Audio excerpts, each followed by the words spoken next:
You're listening to This Woman Can, episode 18, How to Network Globally When You Live in an Island Paradise.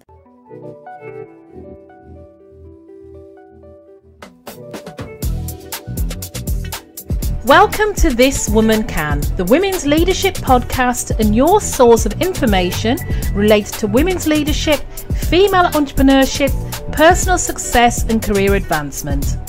I'm your host, Janice Sutherland, executive coach, leadership development expert and the author of This Woman Can, the no bullshit guide for women who lead. And now, this week's episode. Hey everybody, and welcome to this week's edition of This Woman Can, where I am just back from a very successful trip to Jamaica. So I want to share with you what happened while I was away and the exciting news I have regarding my book. But it also got me thinking about some of the challenges I have faced becoming an entrepreneur, leaving the corporate world and establishing myself living on a small island, a small paradise. So this week's episode is really targeted at those up and coming or existing entrepreneurs, Caribbean or island entrepreneurs, or if living remotely, who are trying to expand their business, but their target market really is off island, in a different area. And the key for me with this was around networking, how I reached out to more people. And that has afforded me some great things. When I sat back and reflected, some of the things I've done over the past few months has been a result of my networking. So traditionally, we think of networking, of going to meetings, going to conferences. We kind of have conversations, we shake hands, etc. But networking can be nerve-wracking in a couple of ways. It can be nerve-wracking at the best of times because, one, we may be a little introvert, or we don't know how to break the ice with new people. We don't know how to start the conversation. But it also becomes particularly challenging when you're in business and your core market doesn't reside in your backyard. For instance, like me, I know most of my clients would reside off island. Now, most people believe that networking means, calling someone, asking them for information. And they also associate it with being pushy and overbearing. And we also hide away from it because we just don't want to be labelled as that particular type of person. But with networking comes some great opportunities and the chance to make new connections and even find yourself new business or even a new job. If you're listening to this, and you want to find a new job, networking can actually do that for you. So I'm going to go through my learnings, and it only came to me kind of literally this morning when I was going through what this week, reflecting on the last week and my activities in Jamaica and how I actually got to where I am to be presenting my book to different outlets in Jamaica for bigger distribution, to actually talking on a stage in Jamaica as well. So let me share with you my learnings that I found through networking remotely or networking globally, but being remote on an island paradise. Now, as I said, we know the best way to meet people traditionally is through referrals or is to meet people face to face. And yes, that's possible.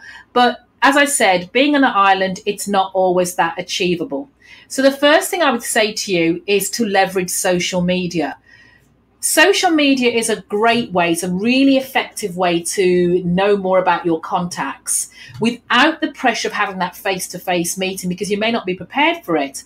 So your focus here is to seek out like-minded people or key contacts you would like to know better within your LinkedIn profile. If you're corporate, you can use Facebook, you can use Instagram, you can comment on their posts, respond to a comment they make, start a conversation with them, offer them some value in return.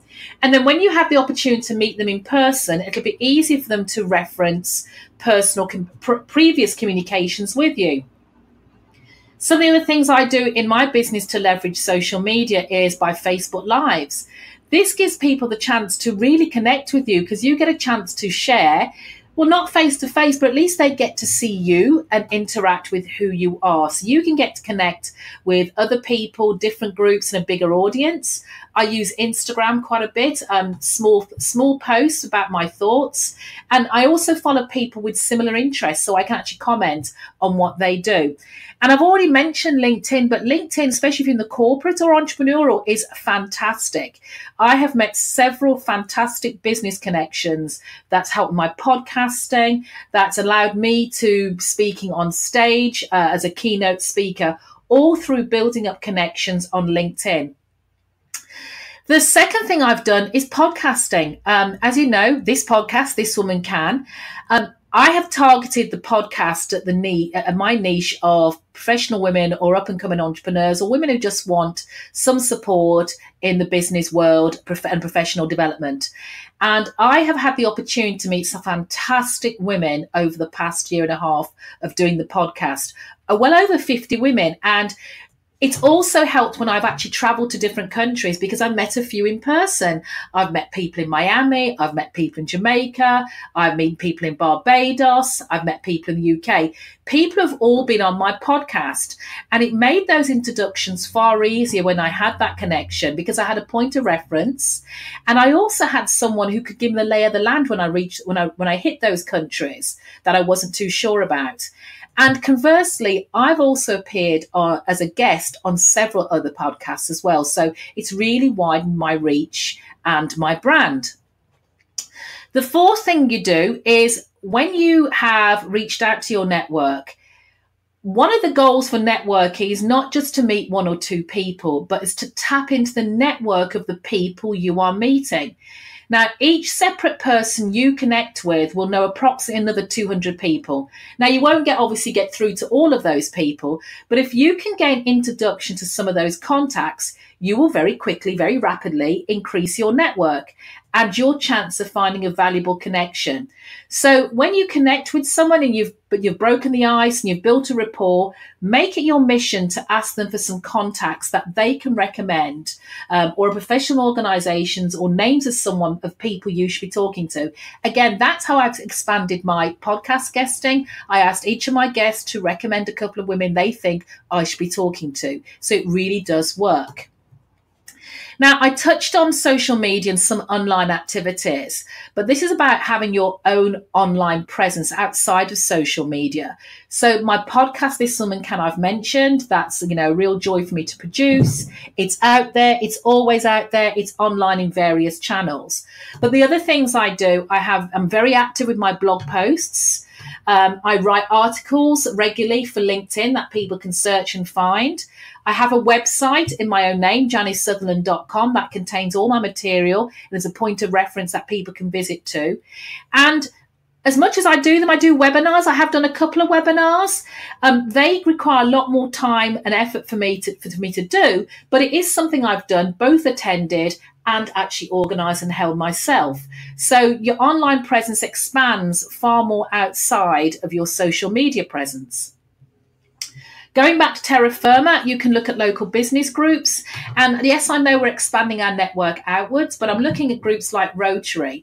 They're based locally, but they also have a global reach. So when you're traveling again, once you're a member, you can reach out to other members that are in the country, in other countries that you're attending or visiting.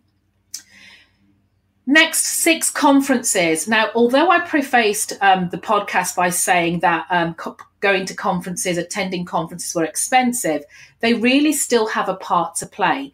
And I will strategically select 1 or 2 conferences that I'd love to attend, but I'll always try to make them pay for themselves. So I'm either having a vacation while I'm there, or I arrange meetings to have a couple of meetings with people. Obviously, you have to balance it, but I have a couple of meetings while I'm in the vicinity, and that's where your global connections really come in and really pay dividends.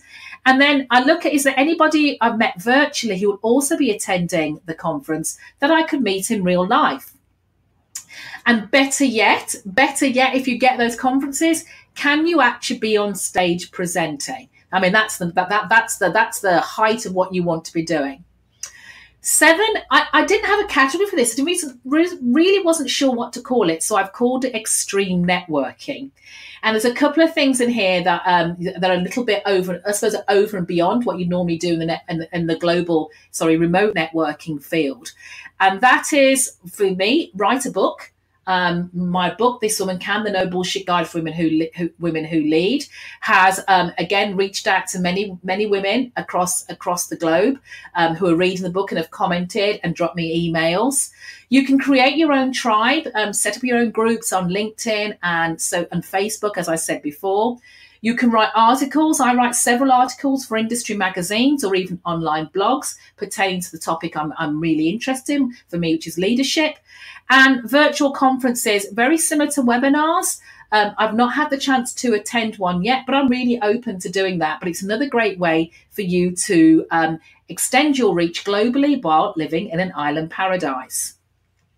The other thing I've done as well is I've been a mentor. I've been a mentor for a couple of external organizations, global organizations.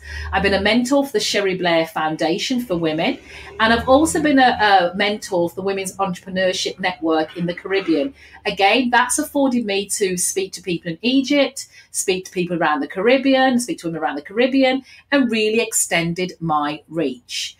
So those are just a few thoughts I've had about how you can have a global connection, but while still living remotely or work in island paradise. But the key to remember here, to be successful at networking, either way, be in person or remotely, there's a few things you need to remember. First is get over your fear of reaching out to a stranger. Remember that they were in the same boat as you. And the beauty of some suggestions I've made here is that you can actually build a rapport with those contacts before you actually meet in real life, thus lessening that, dare I say, first date trepidation. The next I'd say is be sincere. Display a sincere interest in developing your contacts and work hard to develop a relationship, establishing your credibility, and share information and knowledge wherever you can. Next, I've got sharing is caring. This is in 2 parts. 1, don't be territorial with your contacts. If you're expecting others to share their contacts, don't be afraid to connect persons with persons you know. That's the first thing. So definitely share who you know. This is how networking works. Secondly, if you have an expertise that someone you come across or you network with needs help, give it. You know, people are always looking for value. You don't have to give everything away. You don't have to give away the bank. But a little bit of advice can go an awfully long way to solidifying those relationships with people longer term. It can make a huge difference to the recipient. Sometimes I can often find myself in a situation where I act as a coach during a call because I've picked up a challenge that the person I'm speaking to is facing. And I'll ask her just a couple of pertinent questions that will help solve the person's problem. It makes a world of difference to them, but it also demonstrates my expertise. Next, I'd say is speak it into existence. If you see a synergy or connection, take it further. Don't just be online with emails and stuff like that. Actually arrange a more in-depth conversation. So arrange to have a Zoom call, arrange to have a Skype call. This week alone, I'm having exploratory calls with persons in the UK and Jamaica and Barbados, all because I've responded or reached out or somebody's network suggested that I may be of interest or the work I'm doing or collaborations could be of interest to them. Remember, a call literally costs nothing, just your time, which, you know, for the dividends it'll pay back is something, you know, cheap at half the price. And lastly, I'd say remember to say thank you. Building a network is about creating a genuine, caring relationship. So if you make a connection, thank them for the information they've given you. And as I said, see if you can help them in any way. Share the knowledge you think will be useful for them. Keep notes on what you learn about your contacts for future correspondence. Can have a personalized touch. And I said that was the last one, but I lied. This is the last one. Be patient. I think that's core. Be patient. You won't build relationships overnight, and you really have to put the work in. It's an ongoing process. It requires persistence, attention, organization, and lots of goodwill. And incorporate the art of networking into your business or into your job search endeavors if you're looking for a more corporate role, and you'll gain opportunities and relationships that will last a lifetime. So I hope you found that really useful. It was really great for me to actually write down and really think about all the stuff I'd done over the past 12 months to extend my brand and my connections. As I said, as ever, if you want some more help or support, or want to ask me any questions about anything I've raised in this week's podcast, feel free to drop me a line at info@janicesutherland.com, or follow me on Facebook or Instagram. Again, drop me a message at I am Janice Sutherland on any of those platforms, and I'll be sure to help. See, I'm networking with you right now. So until next time, remember, if I can, you can, this woman can.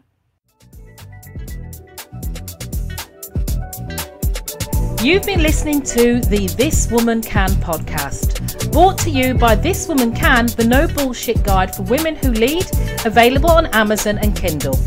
For more information about the training and consulting services offered for women who lead, including one-on-one executive coaching and group masterminds, visit thiswomancan.coach.